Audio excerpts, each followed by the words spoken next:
Rashin me za ka koma cewa ga Najeriya? Ni ba sani ba. Kace? Ce muku ba sani ba.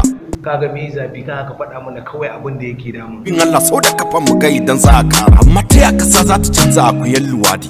Bayan in an ne kamar sama za ta fadi. In ba musiba ba jinsi yana dadi. Da me hanyoyi za a bi da a gyara Najeriya? A ƙasar nan alfarma za a hana. Kowaye kai ko ɗan waye idan kai laifi a zauna. Ai maka hukunci daidai da yadda doka ta nuna.